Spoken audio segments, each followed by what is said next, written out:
Hello दोस्तों, welcome back to फिल्मी couple diary के नए ब्लॉग में। दोस्तों, आज का वीडियो थोड़ा अलग होने वाला है। हम सब जानते हैं कि एक्टर बनने का सफ़र आसान नहीं होता।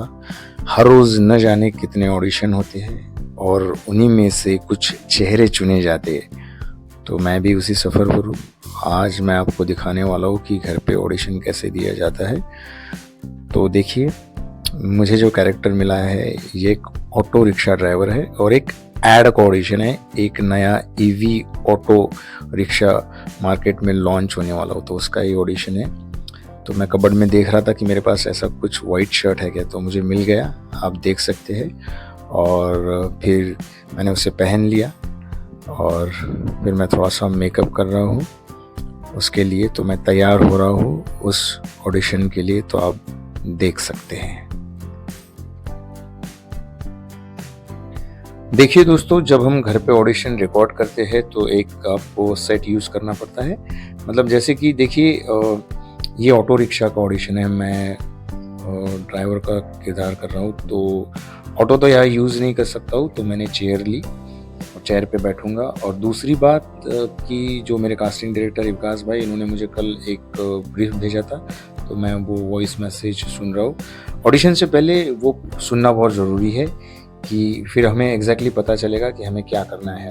और दूसरी महत्वपूर्ण बात ये है कि हैंड प्रॉपर्टी आप कौन सी यूज़ करने वाले हो, क्यों आपके सामने का जो किरदार है।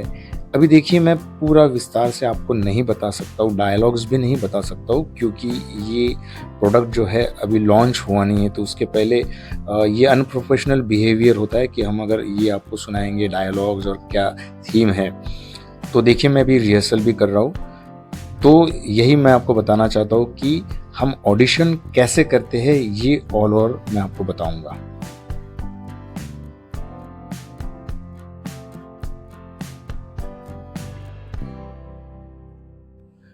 मुझे हमेशा लगता है कि कास्टिंग डायरेक्टर को लोग अक्सर भूल जाते हैं, लेकिन असली बंदा वही है। वही आपको नोटिस करता है, वही आपकी वीडियो देखता है और तय करता है कि आप अगले लेवल तक पहुंचेंगे या नहीं।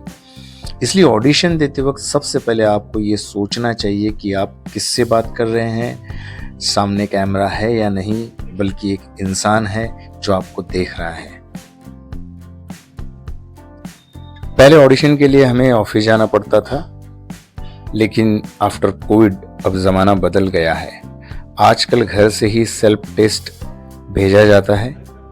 एक सिंपल बैकग्राउंड, अच्छी लाइट, मोबाइल का कैमरा और आपका सच्चा परफॉर्मेंस, बस यही चाहिए। घर का शांत माहौल आपको मौका देता है कि आप बार बार रिटेक ले सके, अपने बेस्ट शॉट्स निकाल सके। लेकिन यहाँ भी एक प्रॉब्लम है, क्योंकि घर का माहौल बहुत कैजुअल होता है, तो फिर आपको खुद डिसिप्लिन में रहना पड़ता है। देखिए, हम जब भी ऑडिशन करते हैं तो डिस्कशन करते हैं, क्योंकि डिस्कशन करना बहुत ज़रूरी है। दूसरों का जो नज़रिया है वो समझ में आता है और इम्प्रोवाइजेशन होता है। अब देखिए, किरण मुझे कैसे बता रही है कि मैं कैसे ऑटो और कहाँ रोकूंगा, और जो पैसेंजर है उनके साथ मैं कैसे बात करूंगा, कब मुझे बात करनी है, ये सब वो मुझे बता रही है। और ये बहुत ज़रूरी होता है।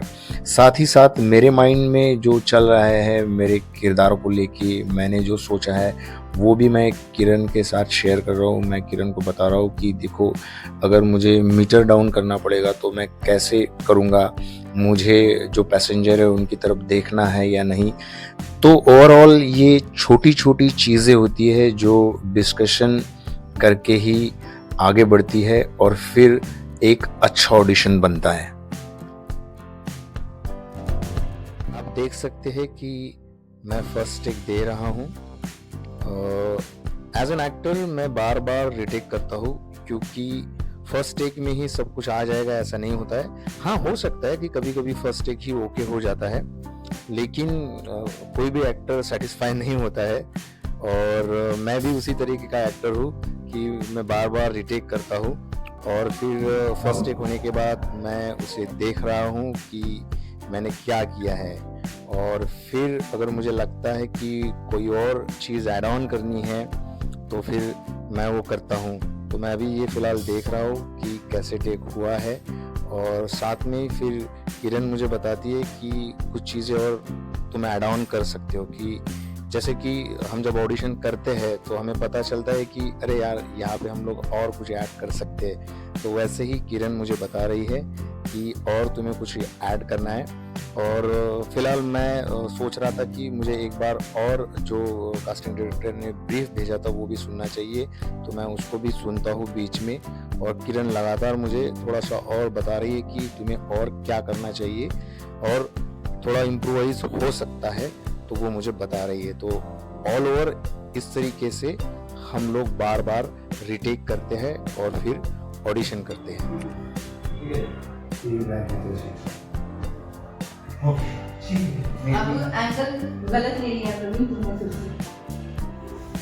यहाँ से देखोगे ऐसे समझ लो बैक नी पे रखी है, ठीक है। यहाँ पे हो तुम, कहाँ जाना है?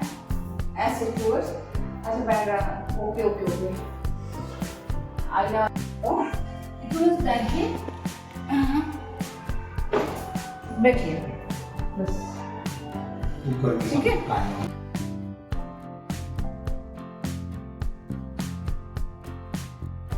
दोस्तों, घर पर ऑडिशन का एक फायदा है, आप जितनी बार चाहे रिटेक ले सकते हैं, लेकिन यहाँ भी बैलेंस जरूरी है। बार बार रिटेक करने से आप रोबोटिक भी हो सकते हैं।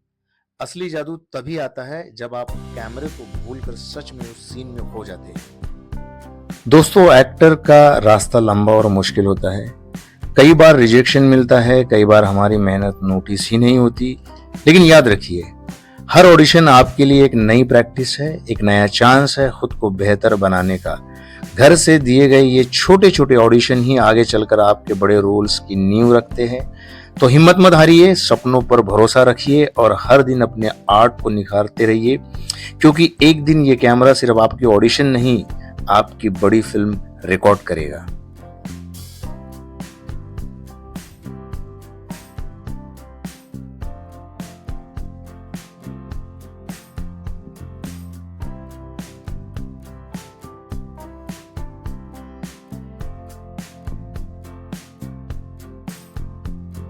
तो दोस्तों, आप देख सकते हैं कि मेरा फाइनल टेक है। इसके बाद मैं ये टेक कास्टिंग डायरेक्टर को सेंड करूँगा। अगर उसका रिस्पांस आता है कि नहीं ये बहुत अच्छा है, तो मुझे फिर से रिटेक करने की ज़रूरत नहीं है। तो आपने देखा कि इस तरीके से हम घर पे ऑडिशन कैसे करते हैं, आपने देखा ही होगा। अगर आपको ये अच्छा लगा तो प्लीज़ कमेंट में बताइएगा और लाइक, शेयर और सब्सक्राइब करना मत भूलिएगा। और हाँ, दूसरी चीज, इन सब के बावजूद आपको कास्टिंग डायरेक्टर को इंट्रोडक्शन भी भेजना पड़ता है। तो आप देखेंगे कि मैं कैसे अपना इंट्रोडक्शन दे रहा हूँ। तो मिलते हैं नेक्स्ट ब्लॉग में, तब तक के लिए अलविदा। Hi friends, I am Praveen Hindu. My contact number is 9821452410. I am 37 years old. My height is 5'6". I have done my graduation in performing arts and film appreciation course from Pune. I was born and brought up in Khandwa, currently living in Mumbai. I can speak Hindi, English, Marathi and Urdu. These are my profile.